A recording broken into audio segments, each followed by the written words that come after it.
Hello my dears, and welcome back to my corner of the internet. It's been over a week since I filmed and uploaded a video.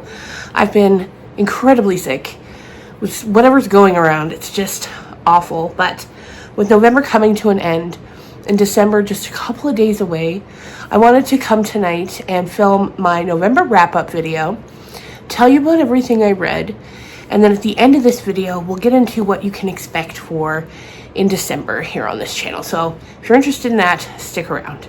But for now, let's just jump on into the books that I read in November. I read 7 books. I'm currently reading one, Girl Dinner by Olivia Blake, and I was hoping to have that finished today. But since I've been sick, my reading attention span is so small. So that'll be in December. I'm hoping to finish that by Monday. And then there'll be a book talk video on it. But we'll just start at the beginning of November and come on through up until most recent. The first book that I read this month was The Perfect Hosts by Heather Gutenkopf. I had read a book from her before, The Overnight Guest. Really liked that. So when I saw this on NetGalley, I grabbed it and I enjoyed it. It was 4 stars. It's about this couple that are having a gender reveal party. And they're like this obnoxiously wealthy couple, and they're doing this.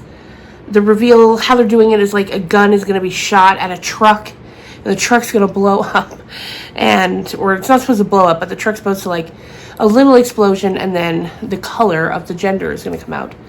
But what could go wrong, right? But it does. It goes wrong, and people end up very hurt, and one dead, and it kind of becomes what's going on, you know? And I enjoyed it. It was well written, and it kept me guessing, and 4 stars. After that, I read R. Sarnath by Judith Sonnet, which was I think it's called like a cosmic space, or cosmic horror novella. Cosmic horror novella, and I loved it. It was 5 stars.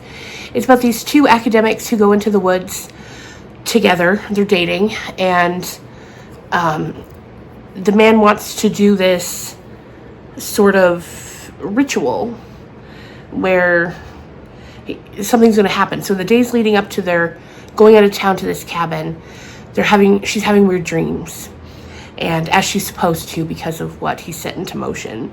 And it just becomes this, like, it's hard to without sounding a little goofy, because it's unexplainable, really. You have to read it for yourself, and it is out now. It came out, I think, last week.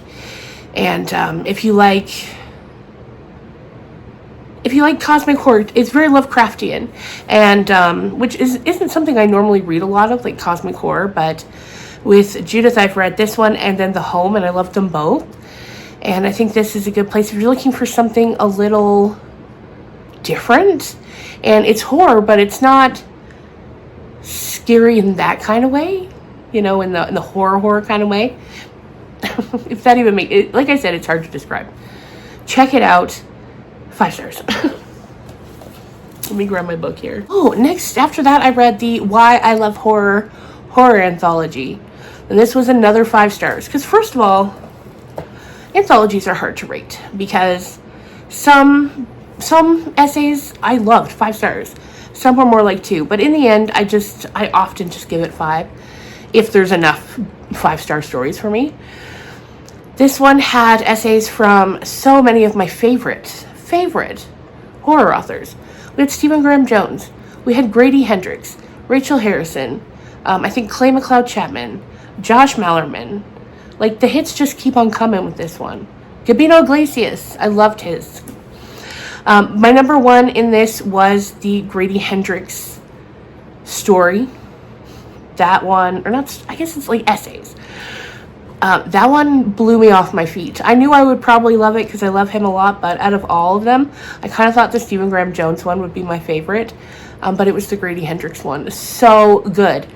So if you love horror, if you love any of the horror authors included in this collection, check it out. Because I find it so interesting to hear people telling you about why they love something, why they're drawn to it.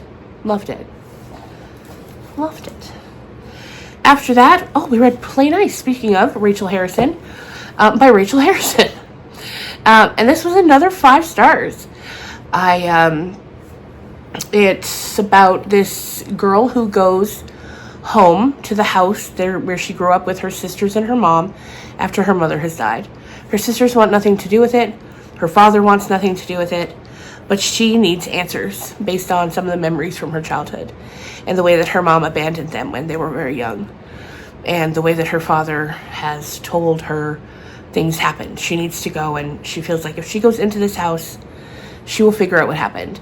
And she finds, she knew about this, but she finds a copy of a book that her mom wrote about the demon possession inside this house when they lived there. And so that's kind of the kickoff point for her being able to get somewhat of her mom's side of the story. And I loved it. 5 stars. So good. After that, we had the big flop of the month for me. And so I really went into, I thought I was going to love it. I really did. And that is If We Were Villains by M.L. Rio. This ended up getting only 2 stars from me. And I'll tell you why. I love Dark Academia, the secret histories back there. I loved that. But this one, for me, some authors can write a lot of characters into a book and it works. This one, it didn't. There are 7 main characters and I don't know anything about any one of them. Not a single one. And as such, I don't care. So it's like all these crazy things are happening and I don't care because I don't know them. And it's funny because before I read this, I'd read A Graveyard Shift from M.L. Rio, and I had similar thoughts about that. And I was like, okay, well, I'm still going to read If We Were Villains because Graveyard Shift was a novella. I was like, whatever, maybe that one just didn't connect with me. But I knew how much people loved this, so I was like, I'm going to read it. And I had similar feelings, unfortunately. If you loved it, that's awesome. I wish I did. Because like the setup, the idea, it's got my name written all over it. And I'm just disappointed I didn't like it more. 2 stars. After that, After that, I read The Storm by Rachel Hawkins. She's an author that I'm always anxious to get to pick up the new book of. Got this from NetGalley. And this is about a woman who is running the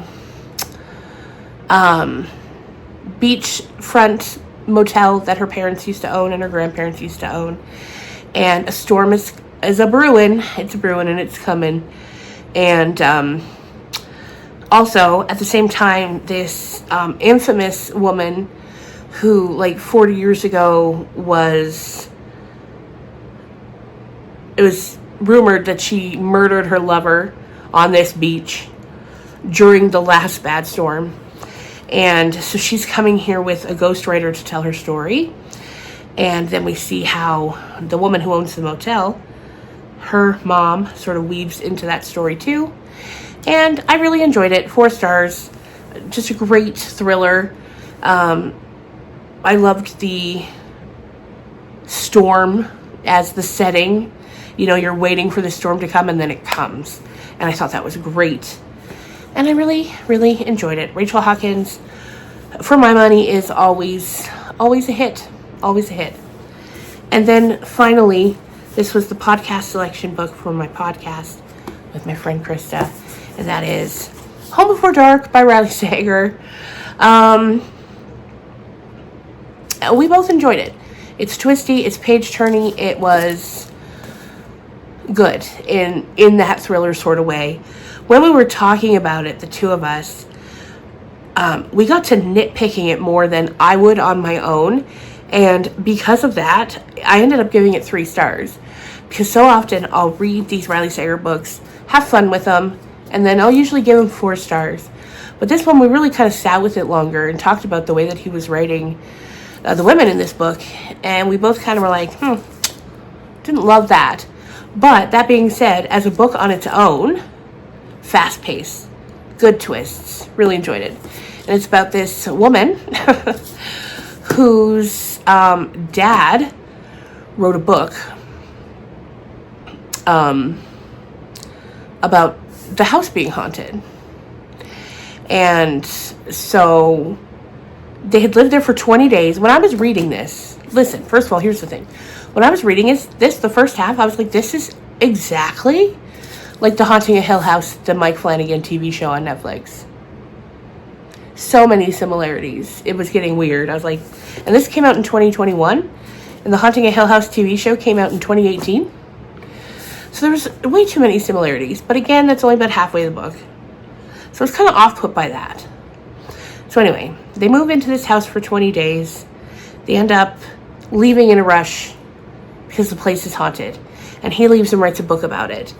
The mom wants nothing to do with it. She wants nothing to do with the money that he made. Like, they divorce, that's it. And now he's dying. And she goes to his deathbed and she's talking to him. And her whole life she's been really frustrated because they won't let her, like, they won't tell her the truth because she doesn't believe a word of the book. And her mom echoes that sentiment.